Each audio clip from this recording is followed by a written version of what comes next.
조갑제 TV 시청자 여러분 안녕하십니까? 2021년 6월 13일 밤 9시 반입니다. 오늘 오전에 고래 이야기를 해드렸습니다. 미국 매사추세츠주 연안에서 이 혹등고래가 잠수부를 입으로 삼켰다가 토해냈다는 이야기를 전해드렸더니 반응이 아주 뜨겁습니다. 그러면서 저를 보고 고래 이야기, UFO 이야기를 좀 자주 해줬으면 좋겠다고 하네요. 고래 이야기하고 UFO 이야기 하면은 웃음이 절로 나오고 요사이 정치 상황, 시국 상황, 코로나 이런 것을 잠시 잊게 됩니다. 고래 이야기를 저보고 하라고 하면은 제가 1시간, 2시간이 아니라 하루 종일 할 수가 있습니다. 제가 고래에 대해서 관심이 많거든요. 여러 가지 이유로. 고래에 대해서 관심이 있는 가장 큰 이유는 뭡니까? 여러분들 한번 물어보십시오. 왜 고래에 대해서 관심이 많은지.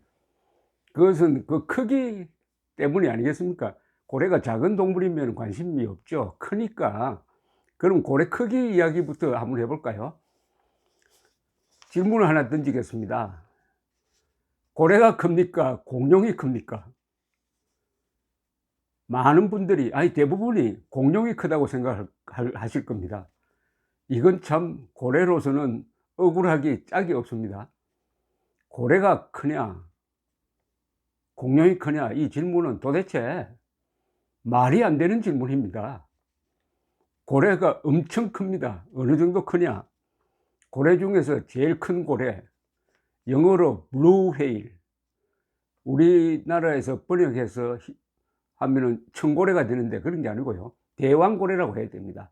우리나라에서 포경 선원들이 썼던 말이 있습니다. 대왕고래입니다. 고래 중에 대왕이다 이거죠. 그 말 아주 좋습니다. 흰수염 고래라고 하는데 그것보다는 대왕고래라고 부릅시다. 대왕고래는 제일 큰 게 한 30m 됩니다. 제일 큰 게 30m. 무게는 얼마 되느냐? 200톤 정도 됩니다. 그러면 공룡은 제일 큰 게 어디냐? 공룡은 이 아르헨티나에서 그 화석이 발견되었다 해가지고 아르헨티노사우루스란 공룡이 있습니다. 이게 1억 년 전에서 약 6,600만 년 전에 살았는데 길이가 37m, 길이는 고래보다 더 깁니다. 그러나 무게가 한 76톤 정도 잡습니다. 그러니까 대왕고래의 3분의 1입니다. 이제는 뭐 공룡이 크냐 고래가 크냐가 아니라 이 크다는 것은 중량입니다. 질문할 필요도 없습니다. 제일 큰 공룡은 제일 큰 고래의 3분의 1이다 이렇게 보면 되겠습니다. 그러면 200톤이면 어느 정도 무게냐 하면은 수컷 코끼리, 지금 지상동물 중에서 제일 큰 것은 수컷 코끼리입니다. 수컷 코끼리는 아주 극단적인 경우에는 한 10톤짜리도 있습니다. 그러나 평균 한 6톤 잡으면은 제일 큰 아프리카 수컷 코끼리 30마리하고 맞먹죠. 30마리의 무게와 제일 큰 대왕고래의 무게가 맞먹는다 이렇게 비유를 할 수 있습니다. 사람이 비교하면 어떨까요? 평균 몸무게를 60kg으로 잡을 때 장정 3,000명하고 맞먹습니다. 사람 3,000명, 그것도 장정 3,000명의 무게와 대왕고래의 무게가 같다 이겁니다. 3,000명이면 1개 연대입니다. 그러니까 1개 연대의 무게와 대왕고래의 무게가 같다 이렇게 하면 이해를 하시겠습니까? 자, 그러면은 이 대왕고래는 말이죠, 고래 중에서 제일 큰 고래인데 약 6천만 년 전에 이 지구상에서 나타났습니다. 처음에는 육상에서 이게 고래는 아시다시피 등뼈 동물 아니겠습니까? 고래는 물고기가 아닙니다. 이 호흡을 이 등뼈 동물처럼 사람처럼 그렇게 하니까요. 근데 원래는 육상에서 살았어요. 그런데 너무 덩치가 커서 도저히 움직일 수도 없고 하니까 바다로 들어간 겁니다. 그래서 고래의 생활이 시작됐습니다. 이 블루웨일을 이렇게 한번 잡아 가지고 개척한 기록이 있습니다. 1926년 남빙양의 한 포경기지에서 영국의 고래학자가 이거 측정을 했어요. 그런데 이 고래는 대왕고래 중에서는 좀 작은 겁니다. 27.18m에 무게 122톤. 자, 고래의 입은 어느 정도 크느냐? 8톤 트럭이 마음대로 왔다 갔다 할 수 있을 정도입니다. 턱뼈의 길이가 7m나 된답니다. 그리고 높이가 3.1m, 터널 같죠? 터널. 혓바닥은 어느 정도냐? 소형 트럭과 맞먹는 3.16톤, 허파와 간은 각 1톤.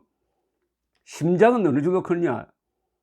한국 어른 10명의 무게와 맞먹는 631kg. 수컷 성기의 길이는 약 3m. 그리고 고환의 무게는 약 50kg, 꼬리는 길이가 6m. 전투기의 두 날개를 모은 거하고 마찬가지입니다. 그런데 이 고래는 새끼를 놓을 때부터 큽니다. 새끼가 7m에 달합니다. 이 새끼를 놓으려면 어미의 자궁이 어느 정도 커야 되겠습니까? 트럭이 들어갈 정도라고 합니다.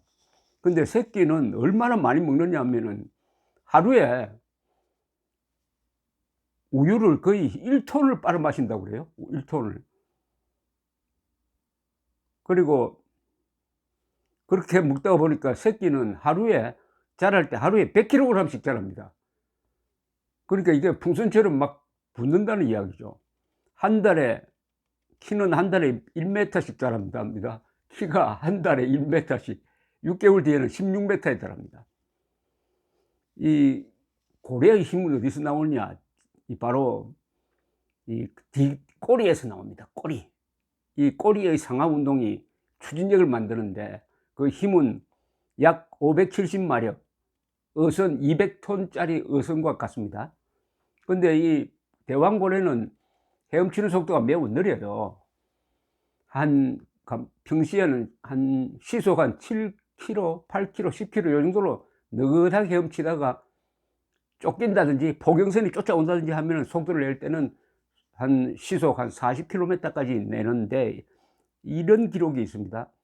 남빙양에서 60kg짜리 작살을 맞고 피를 흘리면서 수백 킬로그램의 살이 떨어져 나간 상태에서 이 대왕고래가 포경선을 끌고 8시간 동안 5노트의 속도로 달린 기록이 있습니다.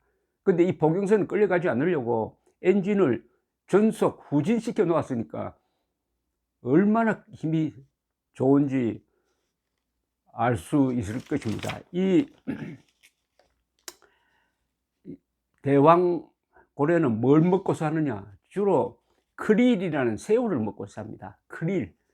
남빙양에 크릴이 많죠. 그래서 남빙양이 이 대왕고래의 아주 본거지입니다. 그렇다고 남빙양에만 사는 건 아니고 세계 대양을 다 유유자적하면서 돌아다닙니다.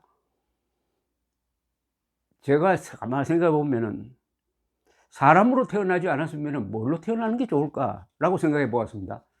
사람으로 태어나지 않으면 저는 고래로 태어나는 게 좋겠다고 생각됩니다. 왜 그렇겠습니까?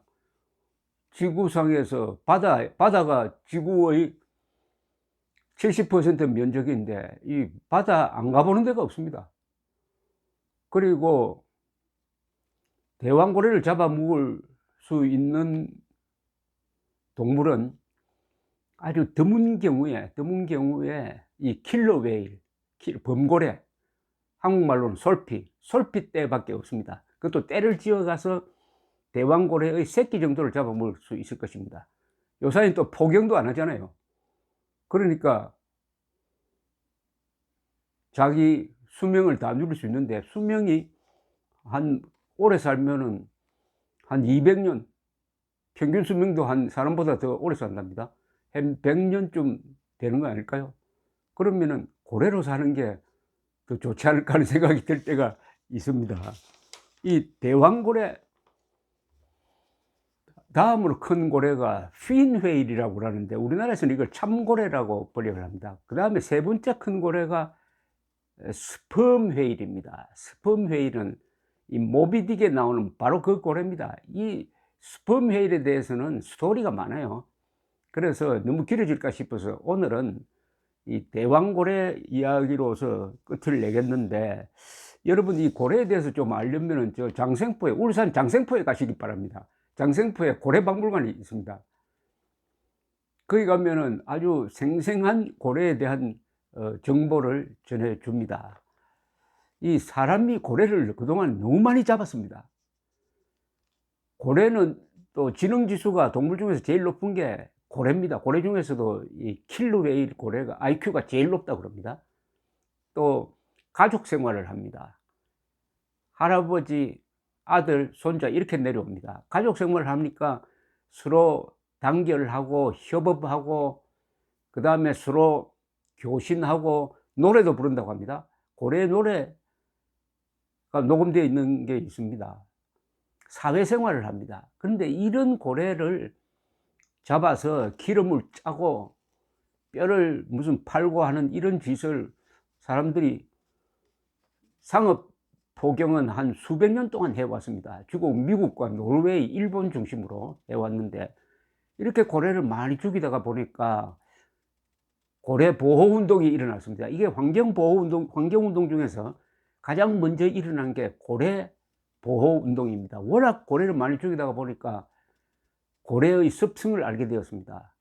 고래를 잡을 때 포경스러운들이 새끼를 먼저 작살로 쏩니다. 새끼가 피를 흘리고 있으면은 어미와 아빠가 그 옆에서 보호하기 위해서 애처로워서 돌아다니다가 똑같이 잡혀 죽어요. 그러나 앞놈을 쏘면은 숨도면 뭐 도망가 버린다고 합니다.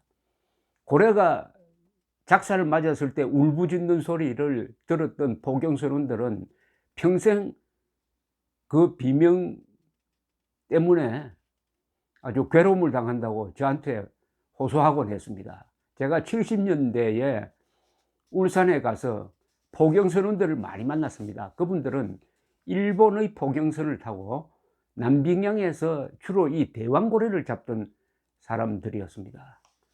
이런저런 고래 이야기는 앞으로 계속되겠습니다. 감사합니다.